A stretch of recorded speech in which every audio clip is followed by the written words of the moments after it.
Assalamu alaikum. My name is Rimsha Amin and today the topic of my discussion is insulin. तो सबसे पहले हम देखते हैं कि हम इसके अंदर क्या क्या पढ़ेंगे। तो हम इसके अंदर पढ़ेंगे chemistry, synthesis, functions and regulation of the hormone insulin. तो सबसे पहले हम इसके इंट्रोडक्शन में ये देखते हैं कि ये रिलीज़ कहाँ से होता है। तो ये रिलीज़ होता है पेनक्रियाज से। पेनक्रियाज के अंदर प्रेजेंट होता है आइलेट्स ऑफ लैंगरहैंस, जिसके अंदर 4 टाइप्स ऑफ सेल्स होते हैं। अब उनमें से जो एक सेल है उसको हम बोलते हैं बीटा सेल्स या बी सेल्स, और वो सिक्रीट करता है इंसुलिन। ठीक है, अब इसकी केमिस्ट्री देख लेते हैं। Okay, so it's a peptide with 51 amino acids, और ये जो है प्रोटीन के क्वाटर्नरी स्ट्रक्चर के अंडर रिलाई करता है। तो अब इसके अंदर जो है वो दो चेन्स प्रेजेंट होती हैं। एक को हम बोलते हैं अल्फ़ा चेन और दूसरी को बोलते हैं बीटा चेन। जो अल्फ़ा चेन है उसके अंदर 21 अमाइनो एसिड्स हैं और जो बीटा चेन है उसके अंदर 30 अमाइनो एसिड्स हैं, और इसका मॉलिक्यूलर वेट है 58,008। ओके, तो अब इसके जब हम स्ट्रक्चर को देखते हैं तो इसके अंदर एक चेन है जिसको बोलते हैं अल्फ़ा चेन और दूसरी को बोलते हैं बीटा चेन। तो अल्फ़ा चेन और बीटा चेन, ये दोनों जो है ये इनके अंदर जो बॉन्ड्स प्रेजेंट होते हैं वो है हाइड्रोजन बॉन्ड्स और डाइसल्फाइड ब्रिजेस। अब हाइड्रोजन बॉन्ड्स कैसे बनते हैं? हाइड्रोजन बॉन्ड्स बनते हैं जब एक अमाइनो एसिड का अमाइनो ग्रुप जो NH2 होता है उसका एक हाइड्रोजन मिलता है, और दूसरे अमाइनो एसिड का कार्बोक्सिलिक ग्रुप उसका ऑक्सीजन मिलता है, जब COOH का। तो ये दोनों जब आपस में मिलते हैं तो जो ये बॉन्ड बनाते हैं उसको हम बोलते हैं हाइड्रोजन बॉन्डिंग। अब डाइसल्फाइड ब्रिजेस ये कैसे बनते हैं? डाइसल्फाइड ब्रिजेस ये कुछ अमाइनो एसिड्स जो मोस्ट कॉमन अमाइनो एसिड्स हमारे पास हैं जिनके अंदर सल्फर प्रेजेंट है वो है मेथियोनीन, सिस्टीन एंड टॉरिन। अब इनके अंदर सल्फ़र प्रेजेंट है। अब एक अमाइनो एसिड का सल्फ़र और दूसरे अमाइनो एसिड का सल्फ़र जब आपस में बॉन्ड बनाएगा तो हम उसको बोलेंगे डाइसल्फाइड ब्रिजेस। आप यहाँ पर भी देख सकते हैं जहाँ जहाँ पे सल्फ़र बना डाइसल्फाइड बॉन्ड बना हुआ है वो सिस्टीन अमाइनो एसिड है। सिस्टीन अमाइनो एसिड के अंदर जो सल्फ़र है उसने दूसरे अमाइनो एसिड के सिस्टीन के सल्फ़र के साथ जो है वो बॉन्ड बनाया हुआ है। तो अब हम देखते हैं इसकी सिंथेसिस। इसकी सिंथेसिस कहाँ पे होती है? इसकी सिंथेसिस होती है beta cells of islets of Langerhans. अब beta cells of islets of Langerhans के अंदर प्रेजेंट होता है रफ इंडोप्लाज्मिक रेटिकुलम। अब रफ इंडोप्लाज्मिक रेटिकुलम के अंदर जो बनती है वो है प्री प्रो इंसुलिन, जो एक प्रिकर्सर है, और वो गिव राइज करती है प्रो इंसुलिन को। अब pro insulin it is also an inactive precursor. Okay, तो अब प्रो इंसुलिन जो है वो कन्वर्ट हो जाती है इंसुलिन में और सी पेप्टाइड में through series of peptic cleavages. अब इसमें सीरीज ऑफ रिएक्शन होते हैं जो कन्वर्ट करते हैं प्रो इंसुलिन को इंसुलिन में और सी पेप्टाइड में। अब जो है इंसुलिन तो ठीक है, हमें समझ आ गया इंसुलिन एक हार्मोन है। अब सी पेप्टाइड इसका क्या काम है? जैसा कि हमने पढ़ा कि इंसुलिन की दो चेन्स होती हैं, एक अल्फा चेन और एक बीटा चेन। अब इन दोनों को जो मिलाता है वो है सी पेप्टाइड। सी पेप्टाइड इन दोनों को कनेक्ट करता है, और कनेक्ट करने के बाद जब इंसुलिन ने पेनक्रियाज से रिलीज़ होना होता है तो ये जो है खुद को इसे डिटैच कर लेता है या सेपरेट कर लेता है। ओके, तो ये एक सिस्टेमिक डायग्राम है। Okay, pre pro insulin which is an inactive precursor in endoplasmic reticulum. ठीक है, वो कन्वर्ट होता है प्रो इंसुलिन में जो कि इनएक्टिव प्रिकर्सर है। उसके बाद ये गोल्जी अपरेटस में जाके कन्वर्ट होता है इंसुलिन में और सी पेप्टाइड में। ठीक है, अब हम देखते हैं इसके फंक्शंस। इसके फंक्शन में आते हैं on carbohydrate metabolism, on protein metabolism, on fat metabolism and on growth. सबसे पहले हम देखते हैं ऑन कार्बोहाइड्रेट्स मेटाबॉलिज्म। अब जो इंसुलिन का सबसे इम्पोर्टेंट फंक्शन है वो कार्बोहाइड्रेट के मेटाबॉलिज्म पे है। ठीक है, it is only the anti diabetic hormone secreted in the body. अब इसको एंटी डायबिटिक हार्मोन हम क्यों बोल रहे हैं? क्योंकि जैसे देखें हमारी बॉडी में जो कि दूसरे हार्मोन्स हैं, फॉर एग्जांपल ग्लूकागोन हम कह लें, वो हमारे ब्लड का जो ग्लूकोज लेवल है उसको इंक्रीज़ करवाता है। और जो अब देखें ब्लड का ग्लूकोज लेवल इंक्रीज़ हुआ और इंसुलिन जो है वो ब्लड का ग्लूकोज लेवल जो है वो उसको डिक्रीज़ कराता है।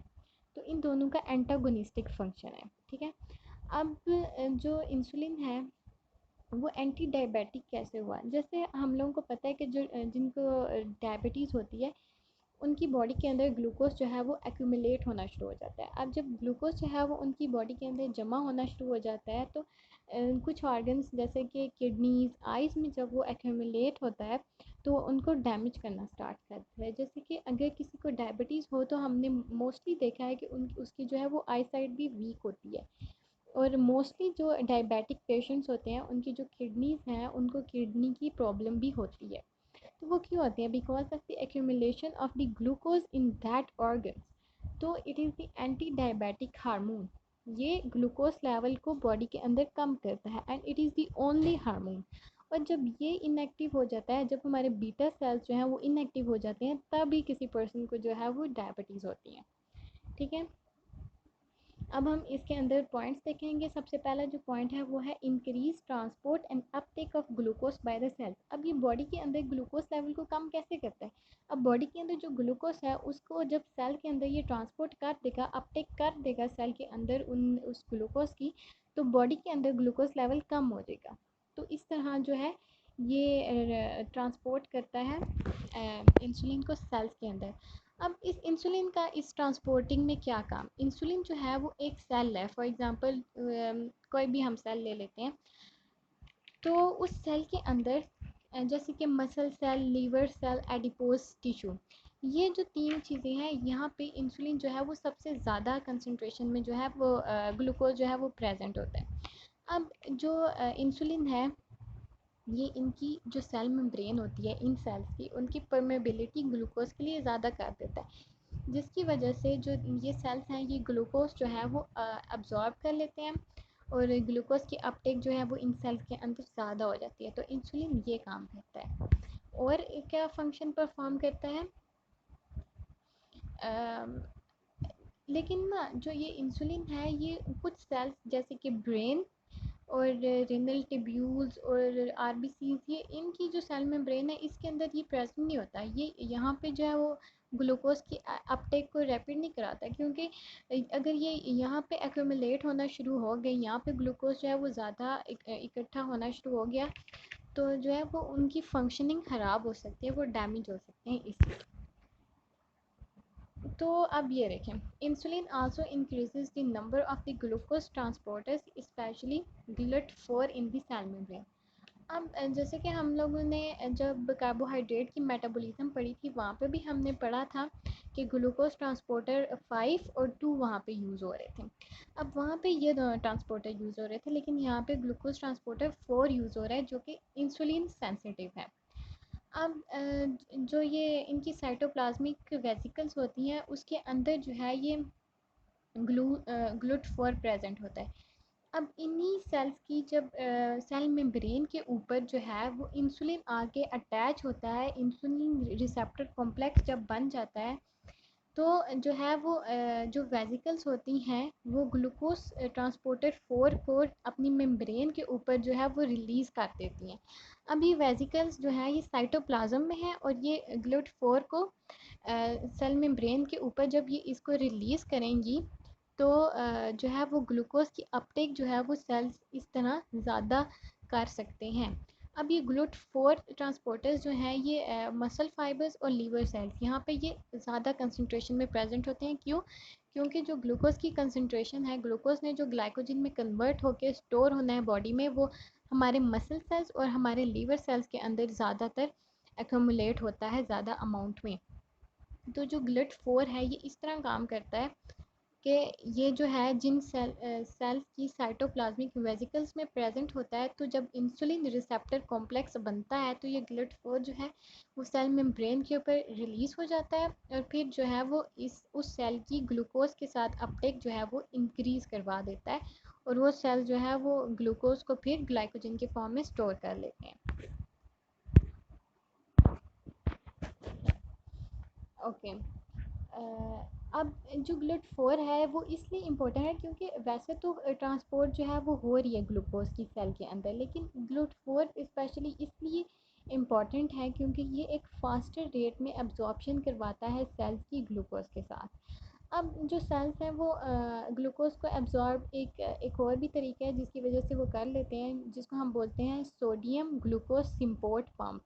जो हमने पहले भी जो है वो कार्बोहाइड्रेट की मेटाबॉलिज्म एंड डाइजेशन में पढ़ा था कि जो ग्लूकोज ने वो उनको हम बोलते हैं सोडियम डिपेंडेंट ग्लूकोज ट्रांसपोर्टर्स।